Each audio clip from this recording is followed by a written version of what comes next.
किप्रो उस्ताद अदबी फॉर्म किप्रो पाना काफ़ी ऐं गज़ल के हवाले से बेहतरीन शायर सलीम शेर जी ताज़ा छपल शायर जी मजमूई उन्हो राज इश्क जो किताब ते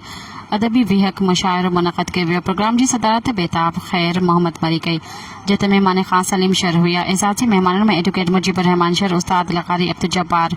हिंगोर जो जिन हुआ प्रोग्राम की बाकायदा शुरुआत तिलावत कलाम पाक सां थी जॾहिं त लतीफ़ साईं जी वाई नौजवान रागी हादी बख्श भमरो ॿुधाई जॾहिं त मुशायरे में सादिक माची वफ़ा जामरी अरमान इब्राहिम मरी मंसूर मरी क़सेम समेजो वली मोहम्मद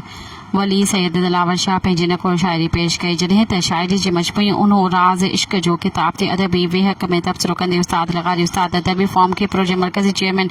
हकीम इमाम बख्श मंगरियो एम जुमन कुंभर पंहिंजी तकरीर में चयो त शायर हिकु बहितरीन तख़लीक़ खे जनम ॾिए थो क़ौम जी सुञागी पैदा करण लाइ शाइरनि खे वक़्त जी हालतुनि सां समझौतो न करणु घुरिजे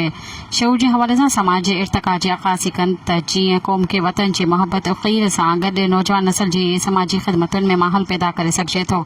जिते आख़िर में सलीम शेर खे बहितरीन शाइर हुजण जो एज़ाज़ हासिल करण ते उस्ताद अदबी फॉर्म किप्रो पारां एवार्ड शील्ड्स ॾिनी वई ऐं किताब जी महूरत कई वई। सब्सक्राइब कयो अवामी न्यूज़ HD खे ऐं ताज़ा तरीन ख़बरुनि लाइ ॾिसंदा रहो अवामी न्यूज़ HD।